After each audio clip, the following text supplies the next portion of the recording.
పక్కన ఈ రెండు అంశాల నేపథ్యంలో ఈ కార్యక్రమం ఏర్పాటు చేయడం అనేది చాలా అవసరం. అందులో ముఖ్యమైనది అతి త్వరలోనే నాకు ఫాదర్ చెప్పినట్లుగా 15వ తారీఖు లోపలనే దీనికి సంబంధించినటువంటి మన యొక్క ప్రతిస్పందనలు తెలియజేయాలనేటువంటి మాట ఉంది కనుక ఎంత త్వరగా దీని మీద మనం మేల్కొని దీన్ని ఉద్యమ రూపంలో తీసుకురావాలనేటువంటి ఆలోచన చేయడం అనేది చాలా అవసరమైనటువంటి విషయంగా కూడా ఈ చర్చకి చాలా ప్రాధాన్యత. అయితే ఒక విషయం స్పష్టం చేయదలుచుకున్నాను. పెద్దలు ఉద్యమకర్తలు కానీ సివిల్ సొసైటీ ఆర్గనైజేషన్స్ వారు కానీ ఇతర ప్రజాప్రతినిధులు కానీ ఇప్పటికే సమాచార హక్కు చట్టంలో మార్పులు తీసుకొస్తే సవరణలు తీసుకొస్తే వచ్చే ప్రమాదం ఏంటనేది స్పష్టం చేశారు. మనకి ప్రమాదం ఏంటనేది క్రిస్టల్ క్లియర్గా మన కళ్ళతో కనపడుతూ ఉంది. ఇప్పుడు మనం ఏం చేయాలి, ఏం చేయగలేదు అనేటువంటిది ప్రధానమైనటువంటి అంశం. వారు తీసుకొచ్చేటువంటి సవరణలు కూడా మొత్తంగా సమాచార హక్కు చట్టానికి సంబంధించిన స్ఫూర్తికి విఘాతం కలిగించేటువంటి అంశాలు. ఎవరైతే ఒక సమాచారం కావాలనేటువంటి ఆలోచనతోటి ప్రయత్నిస్తారో వారు ఏ కారణం చేత చనిపోతే అక్కడితో దాని పని అయిపోయింది. ఇలాంటి సందర్భంలో కీలకమైనటువంటి అంశాల విషయంలో ఎవరైనా ఏదైనా అడిగితే దానికి వచ్చేటువంటి పరిణామాల గురించి చాలామంది మాట్లాడారు. అసలు భారతదేశం వెనకబడి ఉండడానికి గల కారణాలు చాలా మనం చెప్పుకున్నా. అందులో ఒకటి ఎప్పుడు ఏం చెప్తారంటే lack of accessibility to the information. ఇన్ఫర్మేషన్కి మనకు యాక్సెసిబిలిటీ లేకపోవడం, సమాచారం పొందేటువంటి అవకాశం మనకు లేకపోవడమే మనం వెనకబడడానికి ప్రధాన కారణం అనేటువంటి మాట చెప్పిన మీద సమాచారం అనేది మన హక్కు అనేటువంటి భావన కల్పించే విధంగా సమాచార హక్కు చట్టం తీసుకోవడం జరిగింది. దాంట్లో ఆ రోజు పార్లమెంట్ సభ్యులుగా ఉన్నటువంటి అరుణ్ కుమార్ గారికి ఇందులో స్పష్టమైనటువంటి అవగాహన. ఇక్కడ ఇప్పుడు ఏ కారణం చేత ఈ రకమైనటువంటి మార్పు తీసుకురావడానికి ప్రభుత్వాలు ప్రయత్నం చేస్తున్నాయనేటువంటి దాన్ని మనం ఒకసారి ఆలోచించాలి. రేపు పొద్దున్న ప్రభుత్వం తీసుకునేటువంటి కార్పొరేట్ వ్యవస్థకి అనుకూలంగా తీసుకునే నిర్ణయాల్లో ఎక్కడైనా సరే ఇబ్బంది కలగకుండా ఉండటానికి, కార్పొరేట్ శక్తులకి ఉపయోగపడే విధంగా మొత్తం భారతదేశాన్నే ఒక వేదికగా తయారు చేయడానికి వీలుగా ఉండేటువంటి వ్యవస్థ దెబ్బతలకుండా ఉండటానికి ఈ తూట్లు పడవడానికి వారు ప్రయత్నిస్తారని మనకు అర్థమవుతుంది. ఇందులో ఏ రకమైన అనుమానం లేదు. అయితే ఈ సందర్భంగా మనం చేయాల్సింది నేను ఒకటి మాత్రం మనం చేయదలుచుకున్నాను. దాంట్లో ప్రాతినిధ్యం వహించినటువంటి పార్టీలు ఏవి అనేటువంటి రాజకీయపరమైన అంశానికి మేము వెళ్ళాలి. కానీ 2013లో తీసుకొచ్చినటువంటి భూసేకరణ చట్టం ఏదైతే ఉందో చట్టంలో మార్పులు, అందులో స్పష్టంగా ఆ రోజు యూపీఏ ప్రభుత్వం అరుణ్ కుమార్ గారు కూడా అందులో సభ్యులుగా ఉన్నారు. ఆ రోజున ఒక ప్రాంతాన్ని భూమిని ప్రభుత్వం సేకరించాలంటే ఏ అవసరం కోసమైనా దాంట్లో అక్కడ ఉన్నటువంటి 3 వంతుల రైతులు అక్కడ స్థానికంగా ఉన్న వారి యొక్క ఆమోదం ఉంటే తప్పితే ఆ భూమిని సేకరించడానికి అవకాశం లేదనేటువంటి ఒక మహత్తరమైనటువంటి అవకాశాన్ని 2013లో యూపీఏ ప్రభుత్వం మార్పుగా తీసుకొస్తే బ్రిటిష్ వారికి తీసుకొచ్చిన చట్టానికి సవరణగా 2015లో ఈ ప్రభుత్వం వచ్చిన తర్వాత ఒక ప్రత్యేకమైనటువంటి కార్యక్రమం నిర్వహించారు. దానికి తూట్లు పొడిచి కేవలం 30% మంది మాత్రమే ఒప్పుకుంటే చాలు, మిగతా 70% మంది ఒప్పుకోకపోయినా కూడా భూమిని మనం సేకరించవచ్చు అనేటువంటి ఒక ప్రతిపాదన తీసుకొచ్చి ఆ సవరణ తీసుకోవడానికి ప్రయత్నం చేసిన సమయంలో ఈ దేశంలో ఉన్నటువంటి ప్రజా సంఘాలు, ఉద్యమకారులు, అన్నిటికంటే మించి రాజకీయ నాయకులు, రాజకీయ పార్టీలు కూడా దీని మీద గట్టిగా పోరాటం చేశాయి. పోరాటం చేసిన మీద జరిగినటువంటి ఒక మహత్తరమైనటువంటి విషయం ఏంటంటే దాన్ని వాళ్ళు అమల్లో తీసుకురావడానికి, ఆ సవరణ తీసుకురావడానికి ప్రయత్నం చేయకుండా వెనక్కి వెళ్ళిపోయినటువంటి ఒక విజయాన్ని ఈ భారతదేశంలో అటువంటి నేపథ్యం మనకు ఉంది. ఆ సందర్భంగా ఏదైతే ప్రజలకి అనుగుణంగా లేదు అనేటువంటి మాట మనం నమ్ముతున్నామో ఆ సందర్భంగా ఒక పక్కన క్షేత్రస్థాయిలో తమ గొంతులు వినిపించగలిగేటువంటి ప్రజా సంఘాలు, వీటికంటే ముఖ్యంగా కూడా వీరి విషయాన్ని వాస్తవిక ధోరణితో చెప్పగలుగుతారు తప్పితే దీనికి సంబంధించి అక్కడ చట్టాలు తయారు చేసేటువంటి ప్రజాప్రతినిధులు ఎవరైతే ఉన్నారో, పాలసీ మేకర్స్, విధాన నిర్ణయకర్తలు ఎవరైతే ఉన్నారో వారు సెన్సిటైజ్ అయితే తప్పితే ఇటువంటివి ఆగేదానికి అవకాశం లేదు. లేకపోతే ఆ రోజు మనం ప్రత్యేకంగా ఒక పార్టీ గురించి నేను ఉదాహరించను కానీ చెప్పవలసిన అంశం ఏంటంటే రాహుల్ గాంధీ గారు కానీ కాంగ్రెస్ పార్టీ కానీ చాలా ప్రోయాక్టివ్ రోల్ తీసుకుంటారు ఆ రోజు ఈ భూసేకరణ చట్టం విషయంలో తీసుకొచ్చే మార్పు గురించి. అదే రకమైనటువంటి ప్రోయాక్టివ్ రోల్ ఇవాళ ఉన్నటువంటి రాజకీయ నాయకులందరూ కూడా తీసుకోవాల్సినటువంటి అవసరం ఉంది. ఇది లేకపోతే మనం ఇక్కడ ఎంత చర్చించినా ఎంత కొద్ది అరిచినా కూడా అక్కడ ఆ ప్రభుత్వాల్లో ఉన్నటువంటి వారు లేకపోతే చట్టసభలో ఉన్నటువంటి వారు ఆ సెన్సిటైజేషన్ లేకపోతే ఇది ఈ నిబంధనలకి లేకపోతే ఈ తీర్మానాలకి లేకపోతే ఈ సవరణలకి ఒక ఆమోదం లభిస్తుంది మనం అనుకున్నటువంటి ప్రమాదం మనకి ఏదో వచ్చేస్తుంది. దానికోసం నేనేం మనం చేస్తానంటే ఏదో సినిమాలో చెప్పినట్టుగా what to do what not to do. ఇవాళ మనం ముందు ఉన్నటువంటి అంశం what to do what not to do. What to do అనుకుంటే మాత్రం ఖచ్చితంగా ఇక్కడతో ఇది ఆపకుండా ముఖ్యంగా పార్లమెంట్ సభ్యులు సెన్సిటైజ్ చేసేటువంటి కార్యక్రమాలు కూడా మనం తీసుకోవాలి. వారికి చెప్పి ప్రతిపక్షంలో ఉన్నటువంటి పార్లమెంట్ సభ్యులకైతే మరింత ఎక్కువగా దీని మీద పోరాడేటువంటి అవకాశం ఉంటుంది. అదేవిధంగా అధికారంలో ఉన్నటువంటి పార్లమెంట్ సభ్యులు కూడా దీన్ని సెన్సిటైజ్ అవ్వగలిగితే దీని ప్రమాదాన్ని ఆపగలిగేటువంటి అవకాశం ఉంటుంది. కాబట్టి దయచేసి దీన్ని మరింత విస్తృతపరచవలసినటువంటి అవసరం ఉంది. తర్వాత ఏదో ఇంటర్నెట్లో పంపించేయాలి, ఇంటర్నెట్లో పంపిస్తే సరిపోతుంది, ఇవన్నీ అంశాలు చాలా ఇందులో కూడా ఉటంకించారు. పెద్దలందరూ కూడా మాట్లాడారు. దీనివల్ల వచ్చే ప్రమాదం కానీ దీనివల్ల వచ్చేటువంటి ఇబ్బందులు కానీ దీని గురించి నేను ప్రత్యేకంగా చెప్పను. కానీ దీన్ని ఆపడం అలాగనేటువంటిది ఇప్పుడు తక్షణ కర్తవ్యం. ప్రమాదం ఏమిటనేది మనకు అర్థమైపోయింది. ఆ ప్రమాదాన్ని నివారించడం ఎలాగనేటువంటి దాని మీద మనం ఈ కార్యాచరణ ఏర్పాటు చేసుకుంటే బాగుంటుంది అనేటువంటిది నా ఉద్దేశం. నేను ఈ నిర్వాహకులు కోరేది కూడా స్థానికంగా ఉన్నటువంటి మరి అంతమందిని మనం కలవడం ఎంతవరకు సాధ్యపడుతుందో మనకు తెలియదు. కానీ స్థానికంగా ఉన్నటువంటి ప్రజాప్రతినిధులు ఇందులో భాగస్వామ్యం చేయండి. వారు వాయిస్ రేట్ చేస్తున్నారు కానీ ఇది ఆగేటువంటి అవకాశం లేదు. అయితే ఇది ఆగుతుంది అనేటువంటి దానికి ఈ మధ్య కాలంలోనే మనకు వచ్చినటువంటి ఉదాహరణ భూసేకరణ చట్టంలో వచ్చినటువంటి ఆ ఉదాహరణ మనం తీసుకోవచ్చు. దయచేసి ఆ దిశలో ప్రయాణం చేస్తే దానికి మేము సరే ఇక్కడ ఇది రాజకీయ వేదిక కాకపోయినా వైఎస్ఆర్ కాంగ్రెస్ పార్టీ తరఫున మేమేం చేయగలుగుతాం, మీరు ఏం చెప్తే దాన్ని ముందుకు తీసుకెళ్ళడానికి మాకు సంబంధించినటువంటి ప్రజాప్రతినిధులతో మాట్లాడే విషయాన్ని వారికి అర్థమయ్యే రీతిలో తెలియజెప్పడానికి, మా అధ్యక్షుడికి తెలియజెప్పడానికి, లేకపోతే దీని మీద ఒక ఉద్యమం చేయడానికి అవసరంగా ఏమనుకుంటున్నారో మీరు దాంట్లో మేము భాగస్వామ్యం అవుతాం, ఖచ్చితంగా మీకు సహకరిస్తామని తెలియజెప్పడం. ఈ ప్రమాదాన్ని మాత్రం నివారించవలసిన అవసరం ఉంది. ఈ ప్రమాదాన్ని నివారించకపోతే మాత్రం భవిష్యత్ తరానికి మరింత నష్టం కలిగించిన వాళ్ళు అవుతాం. కనుక ఆ దిశలో ప్రయాణం చేద్దామనేటువంటి మాటలు మీకు అమలు చేసుకుంటూ అట్లీస్ట్ 70% కరప్షన్ కంట్రోల్ అయిపోతుంది. ఎందుకంటే దీనికి ఆఫీసర్లు ఎవరు చేసినా పొలిటీషియన్ కరప్ట్ చేయాలంటే ఆఫీసర్ సహకరిస్తేనే అవుతుంది. సంతకాలు పెట్టవలసిన వాడు అడ్మినిస్ట్రేషన్, పొలిటీషియన్ ఓన్లీ అడ్వైజరీ. ఎప్పుడైతే అడ్మినిస్ట్రేషన్ వాళ్ళు ఇరుక్కుపోతారో వాళ్ళు ఆ రకమైనటువంటి నిర్ణయాలు తీసుకోవడానికి సిద్ధపడతారు.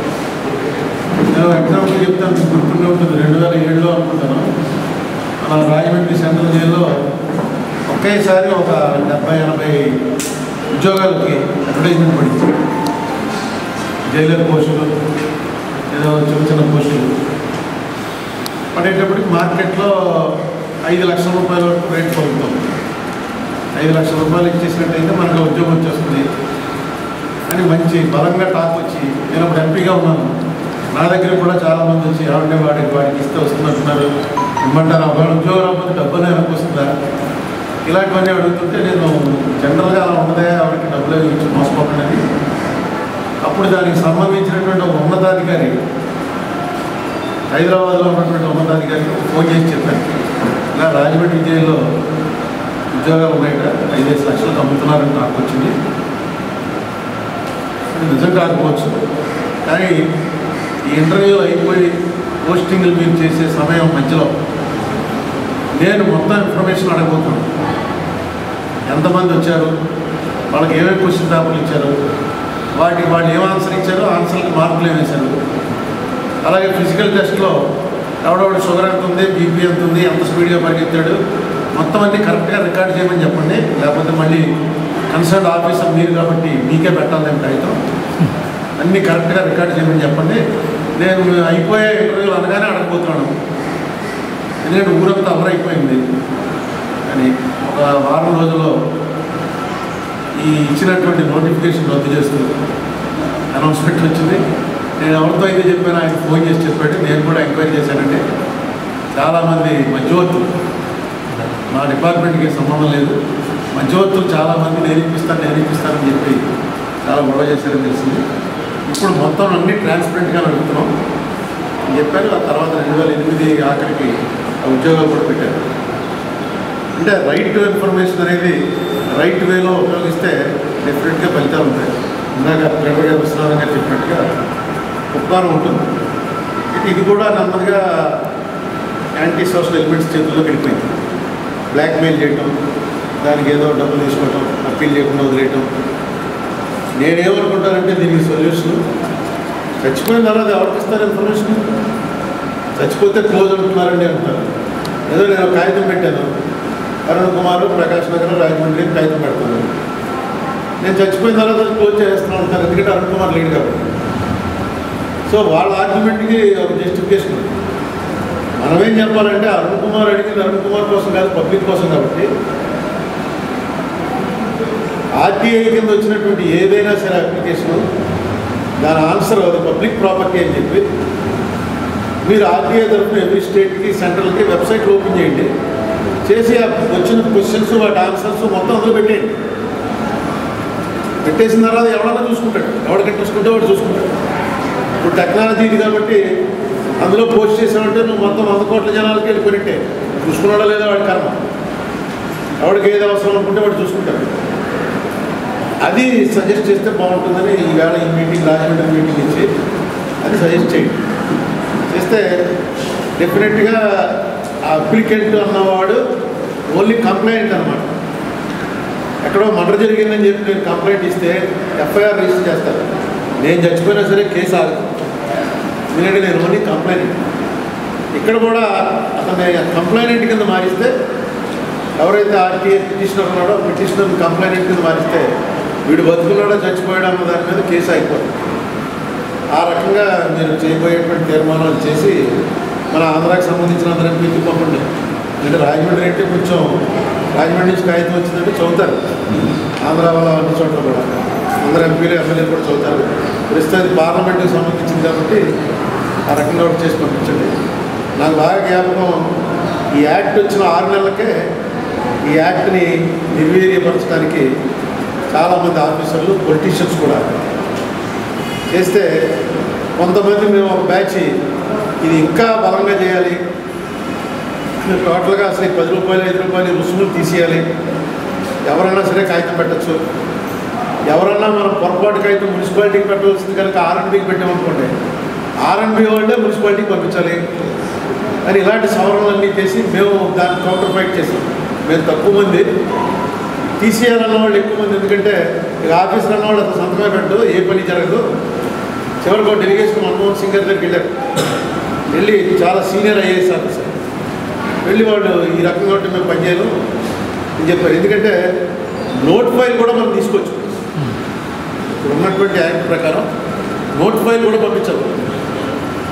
నోట్ ఫైల్ అంటే ఎలా ఉంటుందంటే, ఇప్పుడు ఈ బీటీ కాలేజీ ఇచ్చేస్తున్నాం ప్రైవేట్ పార్టీలకని అనౌన్స్మెంట్ చేశారు అనుకోండి, ఎండోమెంట్స్ వాళ్ళు 4 అప్లికేషన్లు పెడతారు.